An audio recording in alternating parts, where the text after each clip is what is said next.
Ordinary differential equation के fourth chapter में जो अभी हमने टॉपिक किया वो था हमारा 1/fd और साथ में आपका x इंटू में v था। मतलब v कोई भी आपका फंक्शन ऑफ x होता है और x की जो पावर है वो क्या है आपकी 1।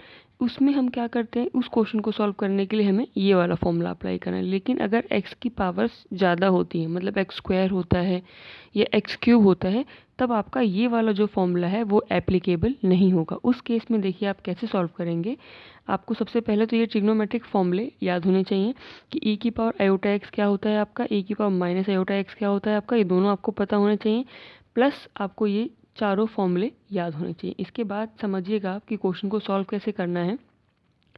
कोई भी क्वेश्चन अगर आपको दिया हुआ है d की power 4y upon D X की power 4 plus 2 D square Y upon D X square plus Y equal to X square sine X, तो यहाँ पे आप देखिएगा आपको एक्स स्क्वायर दिया हुआ है, मतलब एक्स साइन एक्स दिया होता तो आप जो ऊपर आपको फॉर्मूला था वो आप आराम से लगा के सॉल्व कर सकते थे। बट क्योंकि यहाँ पे एक्स की पावर 2 है आपके पास, तो यहाँ पे आप वो फॉर्मूला अप्लाई नहीं कर सकते। सबसे पहले तो आपको जो बेसिक आपको पता ही है, आपने इसकी ऑक्सिलरी इक्वेशन बनानी है। उसके लिए आप पहले इसको सिंबॉलिक फॉर्म में लिखेंगे।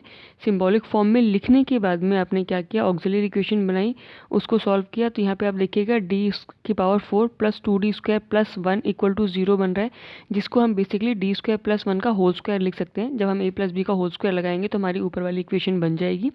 अब डी स्क्वायर प्लस 1 का होल स्क्वायर है, मतलब हम 2 बार डी स्क्वायर प्लस 1 को इक्वल टू 0 करेंगे, क्योंकि होल स्क्वायर है मतलब इसकी, क्योंकि पावर 4 है तो इसके 4 रूट्स निकल के आएंगे। ठीक है, तो D square plus 1 equal to 0 किया तो डी की वैल्यू क्या आई, प्लस माइनस आयोटा।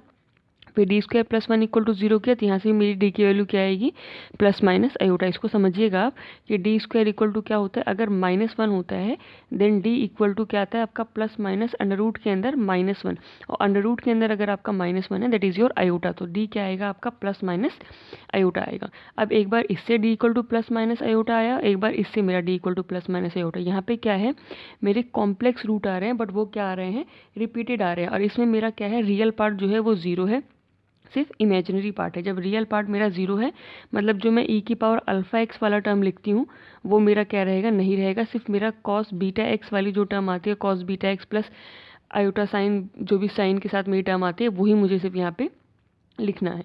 तो यहाँ पे आप देखिएगा मैंने क्या किया, रिपीटेड रूट्स हैं तो और इमेजिनरी है तो मैंने क्या किया, c1 plus c2 x into में कॉस एक्स किया plus c3 plus c4 x into में क्या किया मैंने, साइन एक्स किया। ये मेरा क्या हो गया, इसका कॉम्प्लीमेंट्री फंक्शन जो मैंने स्टार्टिंग में आपको सारे फॉर्मूले बताए थे उससे किया है। अब जब हम इस केस में पर्टिकुलर इंटीग्रल निकालते हैं तो हमें क्या करना है, सबसे पहले 1 अपॉन हमने क्या किया, डी स्क्वायर प्लस 1 का होल स्क्वायर, जो कि हमारी ये इक्वेशन हमने यहाँ बनाई हुई थी उसी को हमने यहाँ पे सिंपल लिखा। साथ में क्या किया, एक्स स्क्वायर साइन एक्स लिखा। अब आप समझिएगा यहाँ से हमारा मेन काम शुरू होता है कि साइन एक्स है मेरा यहाँ पे, अगर मैं इसको लिखना चाहती हूँ मैं क्या लिख सकती हूँ। मैंने अभी आपको फॉर्मूला बताया था यहाँ पे कि जो e की पावर आयोटा एक्स होता है वो क्या होता है, cos x plus iota sine x. ठीक है, अब क्योंकि यहाँ पे मुझे क्वेश्चन में क्या दिया हुआ है, साइन एक्स दिया हुआ है, तो मैं इसमें आप ये देखिए कि आयोटा साइन एक्स है और कॉस एक्स है। मतलब अगर मैं इसमें डिफ्रेंशिएट करना चाहूँ, जो कॉस एक्स है वो कैसा पार्ट है, वो मेरा रियल पार्ट है। ठीक है, और जो साइन एक्स है वो कैसा पार्ट है मेरा, वो इमेजिनरी पार्ट है। यहाँ पे मैं जो भी मेरा एक्स स्क्वायर साइन एक्स दिया हुआ है मैं क्या करूं, उसमें एक्स स्क्वायर ई की पावर आयोटा एक्स लिखा, बट आयोटा एक्स के साथ में मैंने क्या लिखा है कि इमेजिनरी पार्ट, मतलब मैं इसमें पूरा ई की पावर आयोटा एक्स को सॉल्व करूं, जो भी मेरा इमेजिनरी पार्ट आएगा मैं उससे ही आगे उसका आंसर कंसीडर करूंगी। मतलब ई की पावर आयोटा एक्स का इमेजिनरी पार्ट क्या होगा, ई की पावर आयोटा एक्स का अगर मैं इमेजिनरी पार्ट देखती हूँ वो क्या है मेरा, साइन एक्स है, तो इसलिए मैंने यहाँ पे क्या किया, साइन एक्स है तो मैंने इमेजिनरी पार्ट लिया। लेकिन सपोज यहाँ पे एक्स स्क्वायर कॉस एक्स होता तो उस केस में मैं क्या करती, यहाँ पे मैं लिखती, जो मैंने अभी यहाँ पे इमेजिनरी पार्ट लिखा है उसकी जगह पे मैं क्या करती, यहाँ पे मैं लिखती real part of 1 upon D square plus 1 का होल स्क्वायर एक्स स्क्वायर ई की पावर आयोटा एक्स। मतलब रियल पार्ट है तो यहाँ पे मेरा क्या होता, कॉस एक्स वाली टर्म आती, ये वाली कॉस एक्स वाली टर्म आती। अगर मैं इमेजिनरी पार्ट ले रही हूँ तो यहाँ पे मेरा क्या है, साइन एक्स है, इसलिए मैंने क्या लिया है यहाँ पे, इमेजिनरी पार्ट लिया है। सिंपल।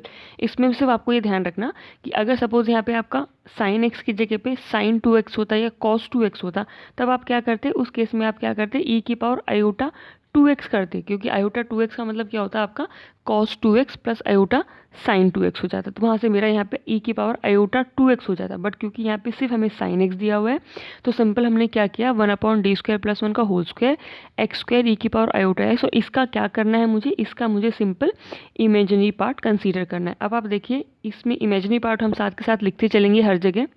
अब ये क्या हो गया, ये आपका कन्वर्ट हो गया e की पावर आयोटा एक्स स्क्वायर, मतलब ये e की पावर ax और v की फॉर्म में आपका कन्वर्ट हो गया। मतलब जहाँ पर भी आपको e की पावर ax इंटू में v दिया होता है, आप क्या करते हो, d की जगह पे d प्लस a पुट करते हो और उसको जो आपका e की पावर फंक्शन होता है उसको आप राइट हैंड साइड से लेफ्ट हैंड साइड में रख देते हो और देन आप एक्स स्क्वायर के लिए सिंपली उसको सॉल्व करते हो। तो यहाँ पे भी सेम वही करना है आपने कि e की पावर आयोटा x है, तो यहाँ पे आप देखेंगे तो आपका जो a का वैल्यू है वो क्या है, आयोटा। तो आपने e की पावर आयोटा x जो कि आपका अभी यहाँ पे राइट हैंड साइड पे है आपका, उसको आपने सिंपल क्या किया, d की जगह पे d प्लस आयोटा रखा और राइट हैंड साइड से वो e की पावर आयोटा x क्या हो गया आपका लेफ्ट हैंड साइड पे आ गया। अब आपने यहाँ पे d प्लस आयोटा का होल स्क्वायर हो गया, क्योंकि वहाँ पे आपका क्या दिया हुआ था, आपको d² दिया था। तो यहाँ पे d प्लस आयोटा का होल स्क्वायर हो गया प्लस 1 का होल स्क्वायर, साथ में क्या आ गया आपका एक्स स्क्वायर। अब आपने a प्लस बी का होल स्क्वायर अप्लाई किया d प्लस आयोटा पे, तो क्या हो जाएगा d²। और आपको ये पता होना चाहिए कि जो आपका आयोटा स्क्वायर होता है वो क्या होता है आपका -1 होता है। तो d² -1 plus 2d iota plus 1, तो आपका -1 प्लस 1 क्या हो गया, कैंसिल। आपका क्या बचा, d² प्लस 2d आयोटा। अब यहाँ पे साथ में आप ये समझिए, क्योंकि एक्सपोनेंशियल आपका यहाँ पे एक्स स्क्वायर है, एक्स स्क्वायर का मतलब आपको x की पावर जो 2 दे रखी है, ये क्या है, एक्सप्रेशन है आपका। इसमें जब भी आपको सॉल्व करना है आप क्या करोगे, हमेशा आपको फंक्शन में d का जो भी फंक्शन है वहाँ पे आपको 1 बनाना होता है। तो आप क्या करोगे, यहाँ पे जो भी लोएस्ट पावर ऑफ d का फंक्शन है उसको आपने क्या कर लेना है, कॉमन लेना है। तो यहाँ पे आपने देखिए साथ में ये भी समझिएगा कि यहाँ पे होल स्क्वायर लिखा हुआ है आपको, तो आप क्या करोगे, 2d आयोटा अगर आप बाहर कॉमन लेते हो तो 2d आयोटा का होल स्क्वायर आपका बाहर कॉमन आएगा। अब 2d आयोटा का होल स्क्वायर आपने यहाँ पे देखिए बाहर कॉमन ले लिया, अंदर क्या बचेगा, 2d आयोटा की जगह पे तो आपका 1 बचेगा। जो d² है वहाँ से एक d तो आपका बाहर कॉमन आ गया, d² पूरा का पूरा आपका बाहर कॉमन आ गया, अंदर क्या बचेगा, एक d बचेगा अपॉन क्या आएगा आपका 2 आयोटा, क्योंकि d कॉमन लिया और होल स्क्वायर था इसलिए मेरा d² बाहर आया। ठीक है, फिर 1 प्लस डी अपॉन क्या बचेगा मेरा, 2 आयोटा बचेगा। अब यहाँ पे आप समझिएगा कि जो भी आपको 1 प्लस डी अपॉन 2 आयोटा का होल स्क्वायर है वो ऊपर गया तो क्या हो जाएगा, होल स्क्वायर आपका माइनस में हो जाएगा। तो 1 प्लस डी अपॉन आयोटा का पावर -2 इंटू में यहाँ पे तो हो गया आपका एक्स स्क्वायर। प्लस इसमें आप ये भी समझिएगा कि 2 का स्क्वायर 4 हो गया, d² आपका एज इट इज रहेगा और आयोटा का स्क्वायर आपका -1, तो ये -4d² हो गया। यहाँ पे मैंने सिंपल जो भी मेरे एक्सपेंशन के फॉर्मूले मैंने स्टार्टिंग में बताया वो मैंने लगाया यहाँ पे, वो क्या हो जाएगा आपका 1 - 2d प्लस 3d²। और आगे की मुझे ज़रूरत नहीं, क्योंकि मैंने आपको स्टार्टिंग में बताया था कि जब x² है तो सिर्फ आपका 2 बार डिफरेंशिएट होगा, तीसरी बार आपका डिफरेंशिएट क्या हो जाएगा, 0 हो जाएगा। तो सिर्फ d² तक हमें इसको निकालना है। हमने क्या किया, अब देखिएगा यहाँ पे थोड़ा सा कैलकुलेशन को समझ लीजिएगा कि 1 - 2 से 2 मेरा क्या हो गया, यहाँ पे कैंसिल हो गया। आयोटा नीचे है, मैं अगर ऊपर नीचे आयोटा की मल्टीप्लाई कर दूँ तो नीचे आयोटा स्क्वायर हो जाएगा और आयोटा स्क्वायर क्या होता है आपका -1, तो माइनस माइनस और ये वाला माइनस क्या हो जाएगा मेरा प्लस, और ऊपर जो आयोटा है वो मेरा यहाँ पे आ गया। तो ये हो गया मेरा 1 plus D iota plus 3d² upon 2 iota square है, 2 का स्क्वायर मतलब 4 हो गया आपका, आयोटा स्क्वायर का मतलब माइनस, तो यहाँ पे क्या हो गया आपका -3d² अपॉन 4। फिर मैंने एक्स स्क्वायर को अंदर किया, 1 के साथ एक्स स्क्वायर रहेगा, d के साथ अगर मैं एक्स स्क्वायर करती हूँ, d का मतलब क्या होता है आपको पता ही है, d का मतलब है d/dx, मतलब आपको एक्स स्क्वायर को क्या करना है, डिफ्रेंशिएट करना है। एक्स स्क्वायर का डिफ्रेंशिएट कितना हो गया आपका 2x हो गया, -3/4 आपका एज इट इज। फिर यहाँ पे क्या है आपका d² है, d² का मतलब आपको 2 बार डिफ्रेंशिएट करना है, पहली बार डिफ्रेंशिएट किया तो क्या आएगा आपका 2x, दोबारा डिफरेंशिएट करोगे तो क्या आएगा आपका 2, तो वो 2 आपका 4 को कट कर देगा, तो सिंपल क्या बचेगा आपका 2 बचेगा डिनोमिनेटर में। तो क्या बचा आपका यहाँ पे देखिए 3/2 बचा। अब इसके बाद आप देखिएगा क्या करना है आपने, यहाँ पे e की power iota x upon -4d² है, d² को हमने क्या करना है, हमने 2 पार्ट्स में डिवाइड कर लेना है। एक बार हम क्या करेंगे 1/d लिखेंगे और एक और हम 1/d लिखेंगे। जो 1/d है आप इसको समझिएगा कि अगर d है आपका डिफ्रेंशिएशन तो 1/d डिफ्रेंशिएशन का उल्टा जो कि क्या होता है आपका इंटीग्रेशन। तो हम इसमें जो भी मेरा अंदर फंक्शन दिया हुआ है ये वाला, इसको हमें क्या करना है 2 बार इंटीग्रेट करना है, क्योंकि हमारा d² है। तो मैंने पहली बार जब इंटीग्रेट किया तो आपको पता है x² का इंटीग्रेशन x³/3, 2x का इंटीग्रेशन करेंगे तो 2x² 2 और 3/2 है उसको इंटीग्रेट करेंगे तो कांस्टेंट का इंटीग्रेशन आपका क्या होता है 1, मतलब x आ जाएगा आपका। फिर दोबारा से इंटीग्रेट किया तो x³ का इंटीग्रेशन करेंगे तो x⁴ 4/4 और 4 और 3 कितना हो गया आपका यहाँ पे 12 हो गया। फिर x² है, x² का इंटीग्रेशन किया तो x³/3 हो गया और यहाँ पे सिंपल x का इंटीग्रेशन किया तो x²/2 और 2 × क्या हो गया आपका यहाँ पे 4 हो गया। अब आप समझिएगा, क्योंकि हमें ये पूरा जो प्रोसेस है हम वो किस लिए कर रहे हैं, वो हम कर रहे हैं इमेजिनरी पार्ट के लिए, ठीक है। तो अब हमें क्या करना है यहाँ पे कि हम इसमें इमेजिनरी पार्ट्स को कलेक्ट करेंगे और बाकी जो रियल पार्ट्स हैं उसको हम नहीं लेंगे। इमेजिनरी पार्ट का मतलब जिस भी टर्म में मेरा आयोटा आ रहा है मुझे बस वही टर्म लेना है, बाकी और मुझे कोई टर्म नहीं लेना। तो मैंने सबसे पहले e⁻i⁻x का जो आपको फॉर्मूला बताया था हम वो लिखेंगे।